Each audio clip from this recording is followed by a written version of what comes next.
Ano na to? Ano na? Pader na ng basura. Bundok at pader.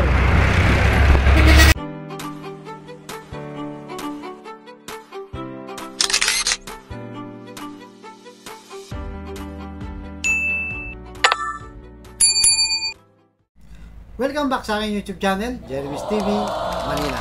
Shout out po sa mga solid na Iskonians na patuloy na sumusuporta sa ating channel. Maraming salamat po at mabuhay po kayong lahat. Saludo po sa inyo. Alright? So, ang topic natin ngayon guys for today's video. Mayora, muli na namang sinisi ang contractor o ang garbage collector na dating kumukuha ng basura dito sa Maynila. Particular guys, itong Lionel na sinasabi niya na may sabotahe o sabuatan na nagaganap. Diba? Na siyempre dahil nga si Yorme ang kumuha niya, natural sa yung mayor, sa yung pipili, diba? O sino yung mananalo sa bidding, siya yung pipili para magserbisyo sa Maynila para humakot nga ng mga basura. Pero siyempre guys, kahapon binlag natin, 'di ba? Tumatambad na yung mga basura, 'di ba? Akala natin ngayong umaga pagising natin ay wala na, hinakot na, 'di ba? So nagulat tayo guys, lalo pang dumami ang tumambad, ang gabundok na basura. So umikot tayo guys mula dito sa Pedro Hill pamuntang Onyx San Andres, tapos doon sa may Roas Street ng Maynila. So tinignan natin kung ano nga bang kalagayan. Baka mamaya hanggang dito na lang pala yung basura at wala na sa ibang parte. Dito lang sa medyo malapit sa atin guys, hindi naman natin kayang ikutin ang lahat ng basura, di ba? O kalsada ng Maynila, sobrang laki na niyan. So narito guys, panoorin muna natin. Kanina, binidyo ko guys. Di ba? Binidyo ko yung basura na kung saan ay kala natin wala na nga. So narito po ang aking video, tapos mag-react po tayo. Alright? So narito na po ang video ko. Alright. Good morning mga ka-Iskonian. So maaga po ngayon, time check. Alas 7 ng umaga. Tignan natin guys kung nakolekta na yung basura. I-update ko kayo, tapos mamaya i-upload ko to. Alright? Ito guys, lalo pang dumami oh. Hindi nakolekta, lalo pang dumami. Okay, ito pa oh. Ganun pa rin yung kahapon, nadagdagan pa. Hanggang ngayon wala pa rin nangongolekta ng basura. Mamaya titignan ko sa ibang part ng Maynila. Pero dito kasi wala eh. Yan oh. Oh, nasa Pedro Hill po tayo. Papuntang Santa Ana to, tsaka sa kabila sa top. Alright? Sa ibang lugar naman po tayo pupunta. Guys, dito naman sa looban na tayo. Oh, tambad na. Ang dami ng basura oh. Wala pa rin ng kolekta. Nasa labas na ng bahay yung mga basura oh. May ipon tong may ipon. As of today, January 3 na ngayon, anong petsa na?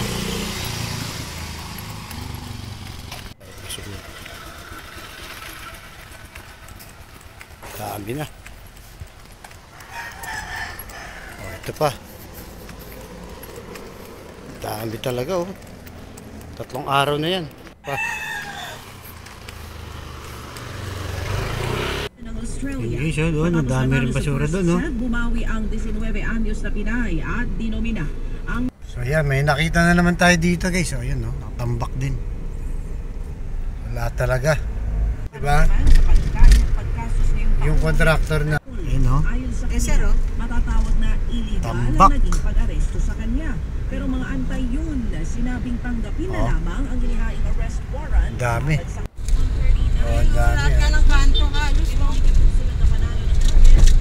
Ayun no. Wala sa amin nagkukolekta no. Ito pa oh.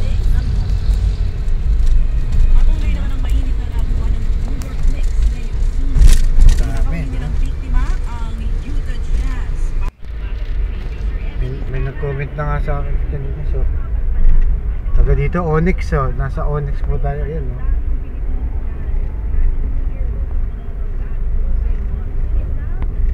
Oh, mga bundok na yung basura dito.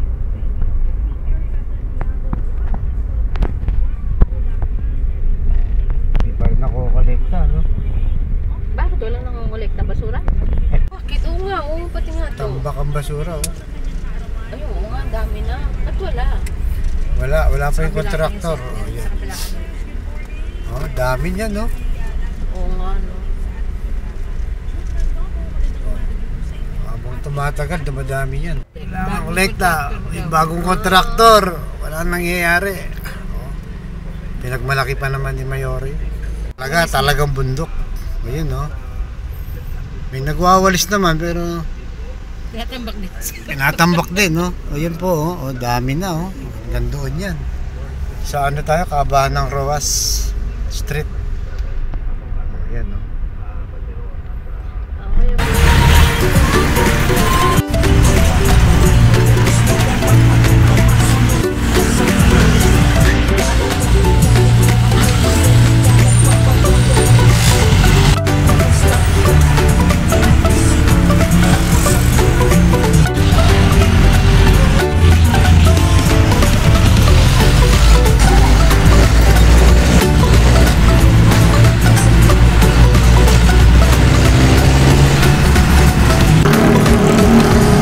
Balikan. So, tambak din.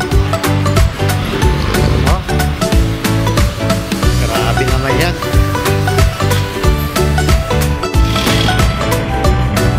Ano na to? Ano na? Pader na ng basura. Bundok at pader. Grabe na.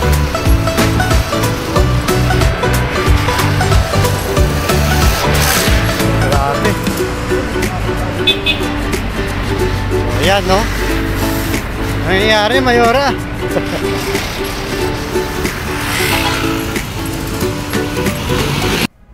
So yun guys, napanood yun, di ba? Grabe, di ba? Grabe, talagang gabundok na ang basura.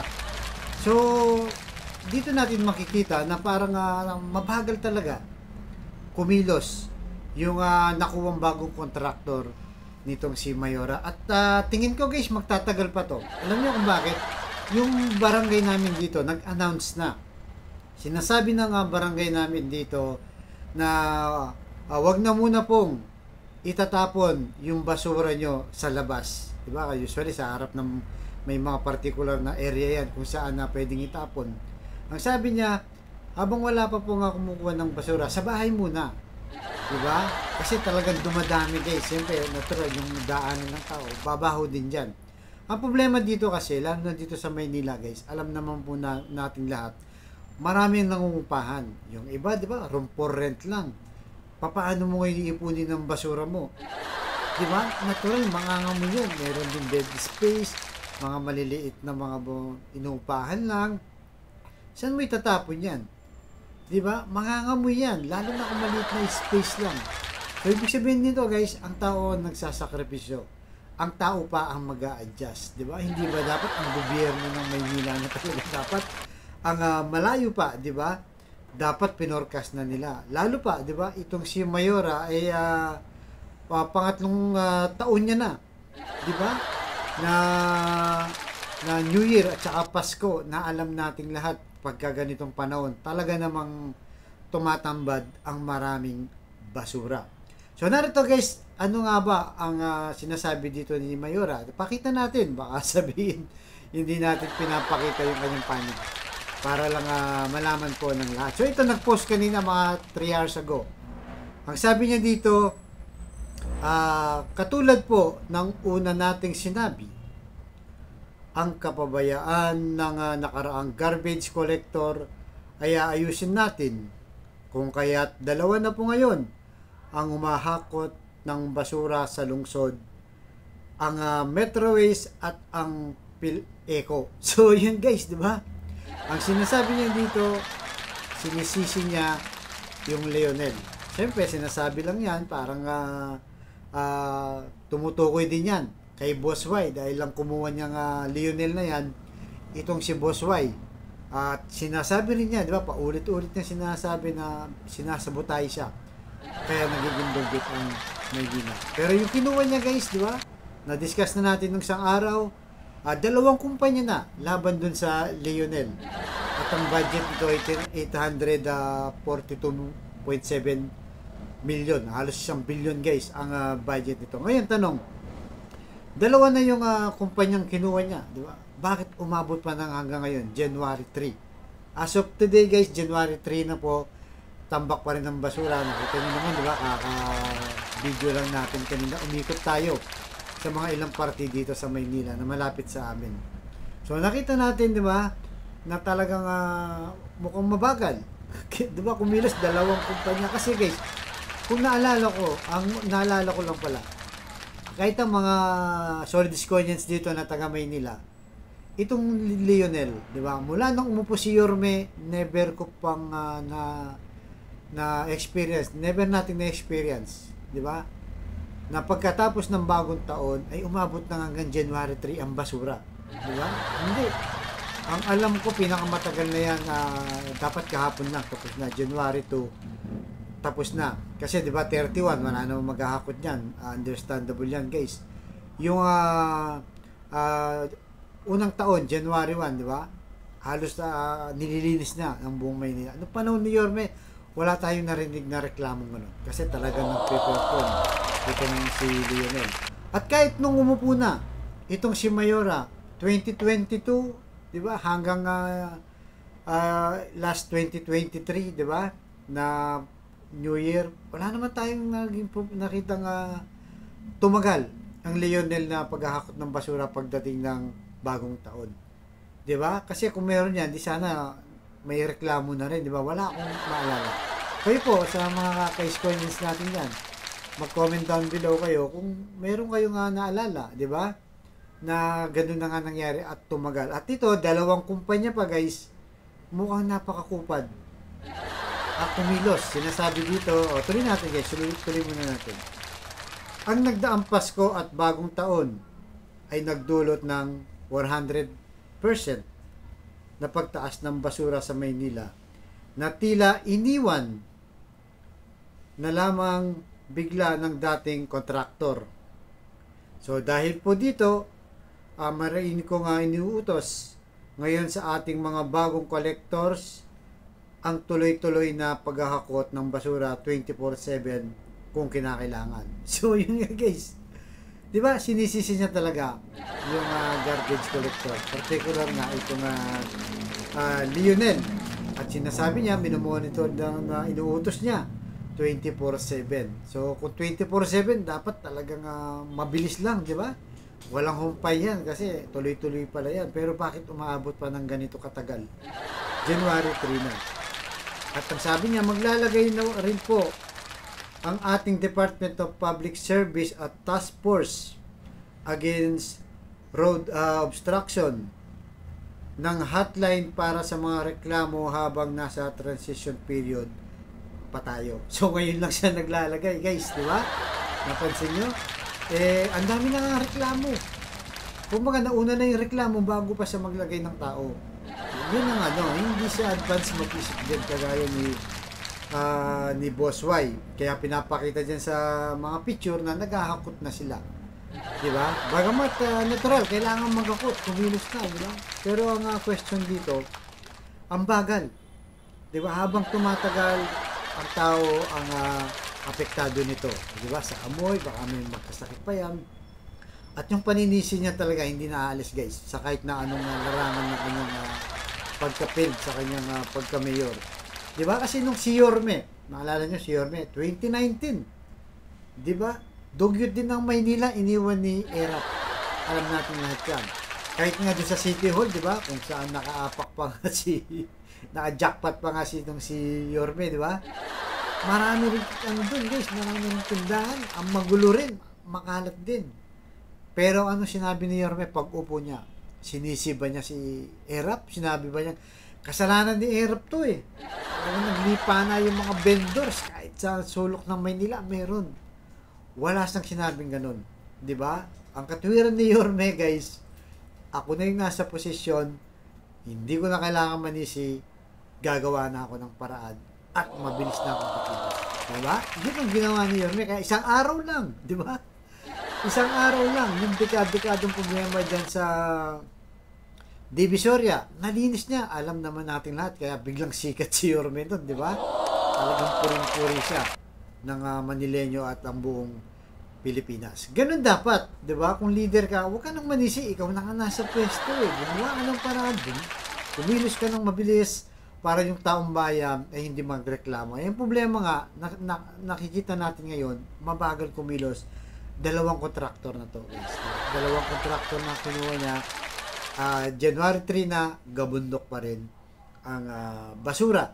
Di ba? Kaya talagang dito natin makikita, di ba? Na sobrang layo niya. Pagdating sa aksyon, di ba? Mabilis talaga itong si Boss Y. Kaya wala guys, talagang kailangan na po nating ibalik itong si Boss Y. Dahil puro dahilan na lang, di ba? Ang ginagawa, puro paninisi na lang. Ikaw na nasa pwesto, gawin mo na. Kasi kung manisi ka ng manisi, mauubos ang oras mo. Saka kasisi mo sa nakaraang administrasyon. Ibigay mo dapat ang best mo bilang isang mayor. Ipakita mo sa tao na mabilis kang kumilos. Ipakita mo sa tao na talaga may political will ka. Dahil kung wala, wala talaga. Diba? Kaya napansin natin yan ng mga Manileño. Kaya guys, tuloy-tuloy lang tayo, di ba? Habang lumalapit yung election, talagang paninisi ni Mayora tuloy-tuloy din. Kaya huwag po tayo papayag, di ba? Kailangan natin i-counter lahat to at suportahan itong si Boss Y. Kailangan natin maiupo, di ba guys? Sa 2025, ilang buwan na lang po. Suportahan po natin itong si Boss Y. Kaya comment down below lang kayo guys.